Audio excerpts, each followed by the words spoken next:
Programme میں خوش آمدید ناظرین. جاپان کے حالات ہیں وہ تمام کی تمام توجہ ان کے اپنے آپ کو ظاہر اسٹیبلائز کرنے میں ہے.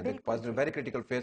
ڈاکٹر صاحب ہمارے لیے پاکستان کے اندر کیا کوئی سبق ہے اس شعبے سے متعلق, نیوکلیر شعبے سے متعلق, جس میں آپ کی expertise proven establish, can we learn something from this, یا کوئی ایسی چیزیں ہیں؟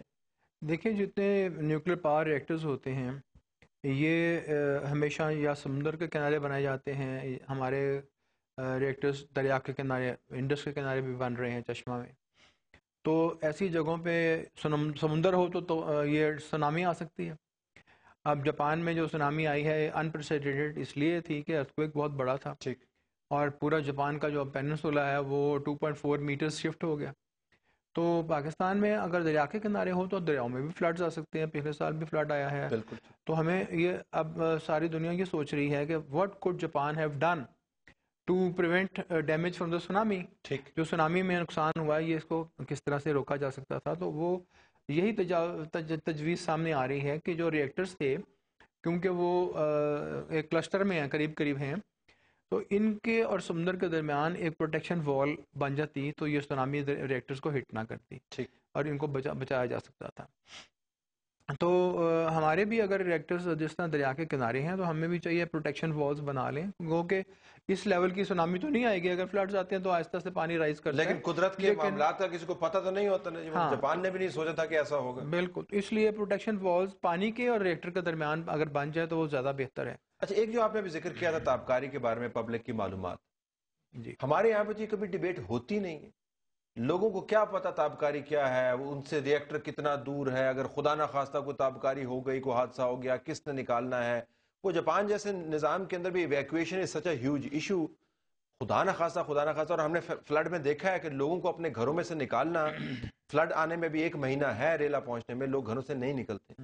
تو وہ جو ایجوکیشن کا سسٹم ہے وہ بھی تو ہمارے یہاں پہ نان ایگزسٹنٹ ہے. یہ تو سوشل ورکرز ہیں, ان کو پاپولیشن کو ٹرین کرنا چاہیے ایسے جگہوں کے گرد و نواح میں, دریاؤں کے قریب جہاں فلڈز آتے ہیں, جہاں ریئیکٹرز لگے ہوئے ہیں, اور جہاں کیمیکل پلانٹس ہیں جن میں اندیشہ ہے کبھی کوئی ڈیزاسٹر ہو جائے تو پوائزنس گیسز ایمٹ ہو جائیں, جیسے انڈیا میں ہوا تھا. جو بھی اس طرح کے ہیزرڈس پوائنٹس ہیں ان کے ارد گرد کی پاپولیشن کو ٹرین کرنا چاہیے. اور دوسری بات جو ہے احتیاط کرنے والی وہ یہ ہے کہ جب ایک کلسٹر آف ریئیکٹرز ہو, جس طرح ماشاءاللہ ہمارے اب 4 ریئیکٹرز اکٹھے ایک چشمہ میں ہو جائیں گے, تو ہمیں یہ نہیں چاہیے کہ ان کا ساروں کا برنڈ فیول ایک پول میں ڈال دیں. ٹھیک, کبھی اس کا کولنگ سسٹم خراب ہو گیا تو وہ انڈیپینڈنٹلی ریئیکٹر سے ایک ڈیزاسٹر پوائنٹ بن جاتا ہے, ایک خطرناک پوائنٹ بن جاتا ہے.